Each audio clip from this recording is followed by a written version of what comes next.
स्वागत है। आज हमारे पास भारत के भूगोल को समझाने वाले कुछ बहुत ही दिलचस्प स्रोत हैं, कुछ नक्शे और डायग्राम्स। और इन्हें देखते हुए एक अजीब सा सवाल दिमाग में आता है। क्या आप जानते हैं कि जब अरुणाचल प्रदेश में सुबह के 6 बज रहे होते हैं, तब गुजरात में असल में सुबह के 4 ही बजे होते हैं? बिल्कुल। और फिर भी हम सबकी घड़ियों में एक ही समय होता है। यही तो भारत के विशाल आकार का कमाल है। ये सिर्फ नक्शे पर लकीरें नहीं है, ये हमारे रोज के जीवन पर असर डालती हैं। तो आज का मिशन यही है। हम इन नक्शों और डायग्राम्स की मदद से भारत की एक हवाई यात्रा पे निकलने वाले हैं। हम बर्फीली चोटियों से शुरू करेंगे, देखेंगे कि कैसे ये पहाड़ दुनिया के सबसे उपजाऊ मैदानों को जन्म देते हैं, और फिर भारत के उस सबसे पुराने हिस्से पर उतरेंगे जो लाखों सालों से जस का तस खड़ा है। तो चलिए इस भौगोलिक उड़ान को शुरू करते हैं। बिल्कुल, शुरुआत करते हैं भारत के पते से, यानी कि अंतरिक्ष में इसकी लोकेशन क्या है। हमारे नक्शे के हिसाब से भारत पूरी तरह से उत्तर पूर्वी गोलार्ध यानी नॉर्दर्न ईस्टर्न हेमिस्फीयर में है। इसका आकार देखने में लगभग कह सकते हैं एक डायमंड या चतुष्कोण जैसा लगता है। और इस आकार के 4 कोने हैं जो देश की विशालता को दिखाते हैं। उत्तर में लद्दाख का इंद्राकोल, दक्षिण में मुख्य भूमि पर कन्याकुमारी, पूर्व में अरुणाचल प्रदेश का किबिथु और पश्चिम में गुजरात का गोहर मोती। ये 4 बिंदु मिलकर भारत का फ्रेम बनाते हैं। और ये फ्रेम बहुत बड़ा है। अगर हम अक्षांश यानी लैटिट्यूड के नंबर्स देखें तो ये 8 डिग्री 4 मिनट उत्तर से 37 डिग्री 6 मिनट उत्तर तक हैं। इन नंबरों का मतलब ये है कि अगर आप भारत के सबसे उत्तरी छोर से दक्षिणी छोर तक जाएं तो आप लगभग 30 डिग्री अक्षांश पार करेंगे। 30 डिग्री, इसका असर तो मौसम पर सीधा पड़ता होगा। बिल्कुल, यही वजह है कि दक्षिण में आपको केरल की ट्रॉपिकल उमस भरी गर्मी मिलती है, जबकि उत्तर में लद्दाख में कड़ाके की बर्फीली सर्दी। ये एक ही देश में 2 अलग-अलग दुनिया जैसा है।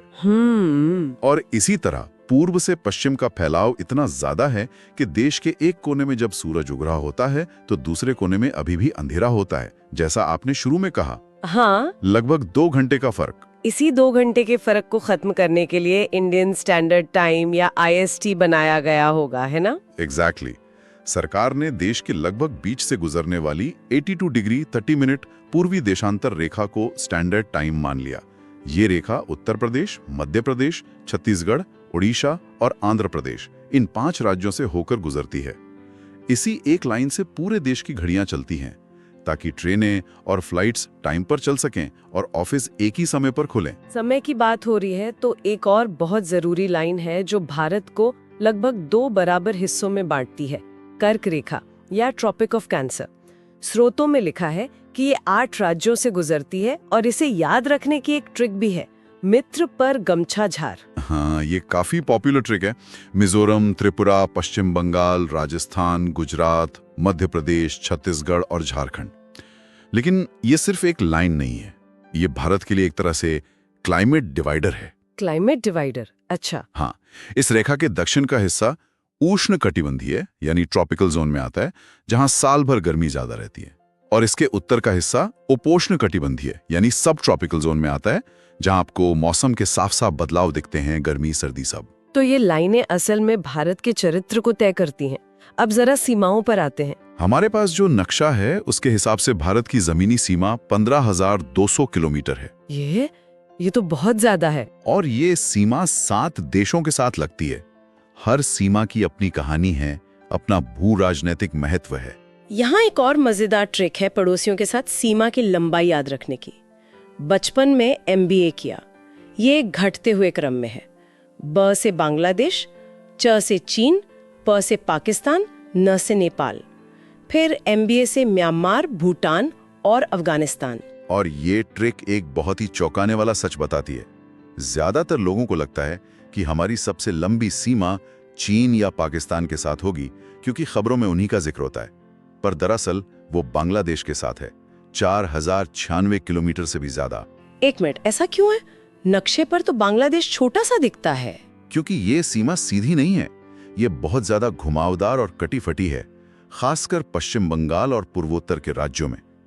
कई जगहों पर तो गांव के बीच से सीमा गुजरती है। इसी जटिलता की वजह से इसकी लंबाई इतनी ज्यादा हो जाती है। अच्छा। वहीं अफगानिस्तान के साथ हमारी सबसे छोटी सीमा है सिर्फ 106 किलोमीटर, वो भी उस हिस्से में जो अभी पाक अधिकृत कश्मीर में है। और इन सीमाओं के नाम भी हैं, जैसे भारत पाकिस्तान के बीच रेडक्लिफ लाइन और भारत चीन के बीच मैकमोहन लाइन। ये नाम इन्हें एक ऐतिहासिक पहचान देते हैं, लेकिन जमीन के अलावा भारत की समुद्री सीमा भी तो बहुत लंबी है। बहुत ज्यादा। भारत 3 तरफ से समुद्र से घिरा है। मुख्य भूमि की तटरेखा 6100 किलोमीटर है। लेकिन अगर हम अंडमान निकोबार और लक्षद्वीप जैसे द्वीपों को भी जोड़ लें तो ये 7500 किलोमीटर से ज्यादा हो जाती है।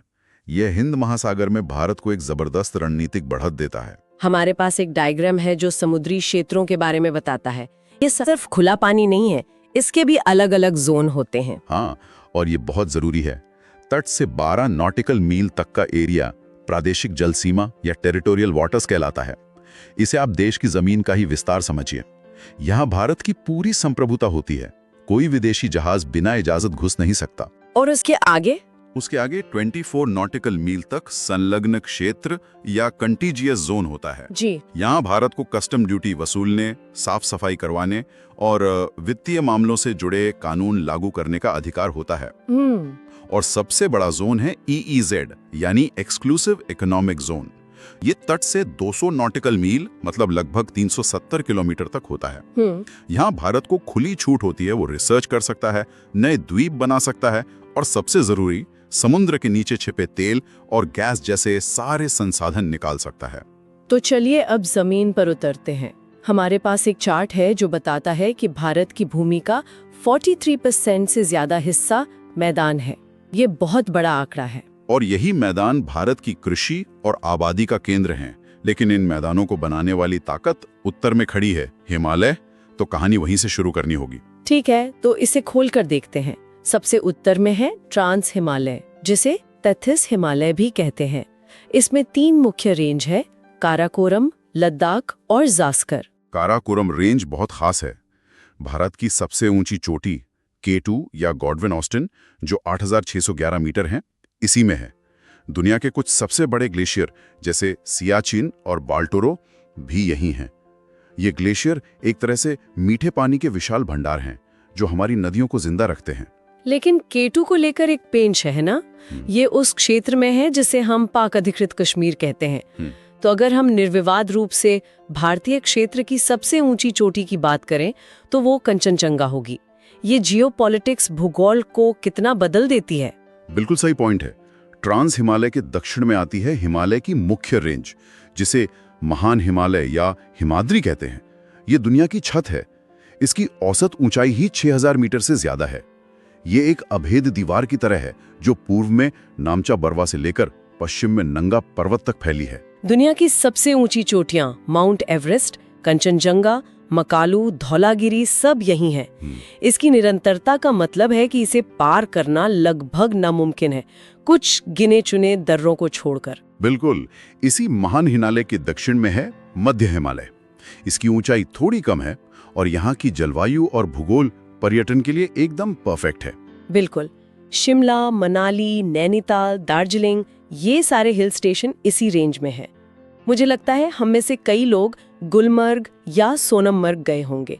वो जो खूबसूरत हरे भरे मैदान हैं। हाँ, मर्ग, जिन्हें कश्मीर में मर्ग और उत्तराखंड में बुग्याल कहते हैं, वो असल में मध्य हिमालय का ही हिस्सा है। भूगोल अचानक से बहुत पर्सनल लगने लगता है। और सबसे आखिर में, सबसे दक्षिण में और सबसे नई बनी रेंज है शिवालिक। ये हिमालय के मलबे से बनी है। यहाँ की चौड़ी घाटियों को पश्चिम में दून जैसे देहरादून और पूर्व में द्वार जैसे हरिद्वार कहते हैं। तो ये तो उत्तर से दक्षिण का विभाजन हुआ, लेकिन हमारे स्रोतों में एक और दिलचस्प तरीका बताया गया है, नदियों के आधार पर पश्चिम से पूर्व का विभाजन। हाँ, ये सिडनी बुराड़ का वर्गीकरण है। ये हिमालय को एक नए नजरिए से देखने में मदद करता है। सिंधु और सतलुज नदी के बीच के हिस्से को पंजाब या कश्मीर हिमालय कहते हैं। सतलुज और काली नदी के बीच कुमाऊं हिमालय है। काली और तीस्ता के बीच नेपाल हिमालय आता है, जो 800 किलोमीटर के साथ सबसे लंबा हिस्सा है। सबसे लंबा हिस्सा। हाँ, और आखिर में तीस्ता और दिहांग यानी ब्रह्मपुत्र के बीच असम हिमालय है। तो हिमालय सिर्फ एक दीवार नहीं है, ये एक मैदान बनाने वाली मशीन भी है। सदियों से जो नदियां इन पहाड़ों से उतर रही हैं, वो अपने साथ जो सोना यानी उपजाऊ मिट्टी लेकर आई हैं, उसी से बना है उत्तर भारत का ये विशाल मैदान।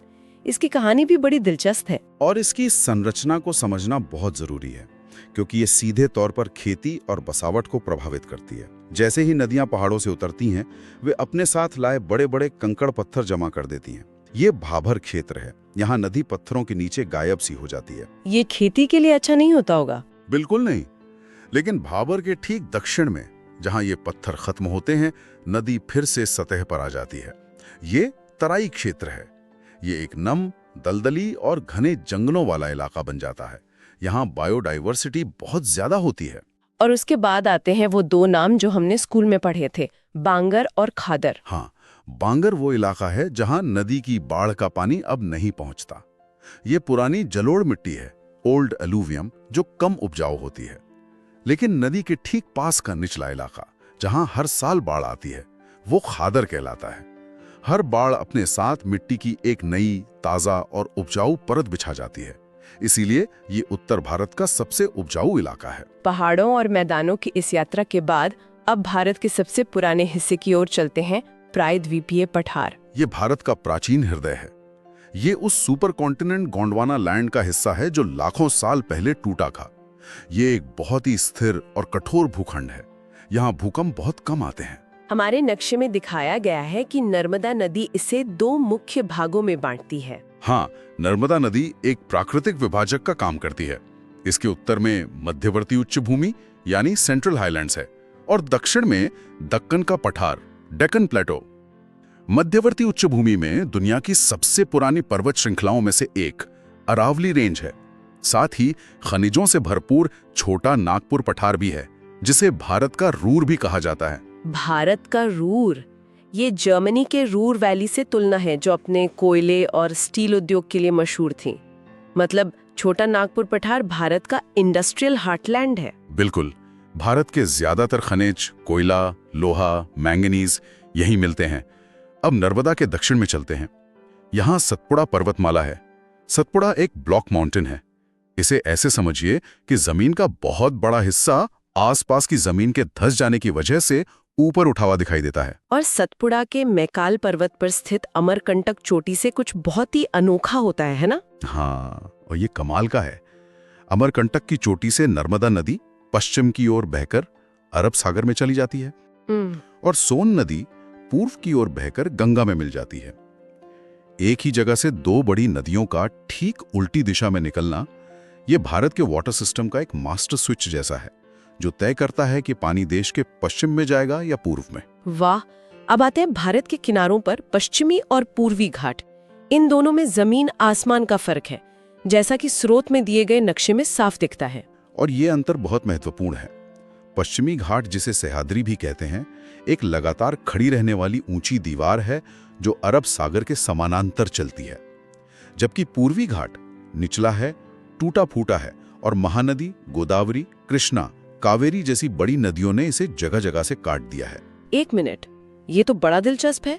मतलब भारत का पूरा पठार एक तरफ झुका हुआ है। क्या इसी वजह से हमारी ज्यादातर बड़ी नदियां जैसे गोदावरी और कृष्णा पश्चिम में पैदा होकर हजारों किलोमीटर दूर पूर्व में बंगाल की खाड़ी में गिरती हैं? आपने बिल्कुल सही नस पकड़ी है। प्रायद्वीपीय भारत का ढलान पश्चिम से पूर्व की ओर है। इसी वजह से पश्चिमी घाट एक महान जल विभाजक, ग्रेट वाटर डिवाइड का काम करता है। अच्छा, ये दक्षिण पश्चिम मानसूनी हवाओं को एक दीवार की तरह रोकता है और अपने पश्चिमी ढलानों पर जबरदस्त बारिश कराता है। इसीलिए ये इतना हरा भरा और बायोडाइवर्सिटी से भरपूर है। जबकि इसके पूर्व का हिस्सा वृष्टि छाया क्षेत्र या रेन शैडो एरिया बन जाता है, जहां कम बारिश होती है। तो क्या ये दोनों घाट कहीं मिलते भी हैं? हाँ, ये दोनों घाट दक्षिण में नीलगिरी पहाड़ियों पर आकर मिलते हैं, जिसे नीलगिरी गांठ भी कहते हैं। नीलगिरी की सबसे ऊंची चोटी डोडा बेट्टा है और अगर हम पूरे दक्षिण भारत की सबसे ऊंची चोटी की बात करें तो वो अनाईमुडी है, जो अन्नामलाई पहाड़ियों में स्थित है। तो ये थी हिमालय की बर्फीली चोटियों से लेकर हिंद महासागर के तट तक भारत के भूगोल की एक झलक। हमने देखा कि कैसे हर क्षेत्र की अपनी एक अलग पहचान है, अपनी एक अलग कहानी है। बिल्कुल, और ये सिर्फ भूगोल नहीं है। भारत का ये भौतिक ढांचा ही यहाँ की जलवायु, नदियों के प्रवाह, मिट्टी के प्रकार और वनस्पति को तय करता है। और यही विविधता यहाँ की अनगिनत संस्कृतियों और विभिन्न अर्थव्यवस्थाओं का आधार भी है। पहाड़ों के लोगों का जीवन मैदानों के लोगों से अलग है और पठार पे रहने वालों का तटीय इलाकों के लोगों से। आज के इस विश्लेषण के बाद एक विचार सोचने के लिए छोड़ जाते हैं।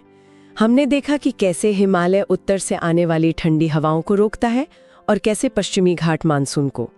लेकिन आज के क्लाइमेट चेंज के दौर में जब ग्लेशियर पिघल रहे हैं और मानसून का पैटर्न बदल रहा है, तो भारत का यही भौगोलिक ढांचा, जो अब तक हमारे लिए एक वरदान रहा है, भविष्य की चुनौतियों का सामना कैसे करेगा। ऐसी ही ज्ञानवर्धक और सच्ची जानकारी पाने के लिए अभी चैनल को सब्सक्राइब करें, बेल आइकॉन दबाएं और देश के साथ कदम से कदम मिलाकर चलें। जय हिंद।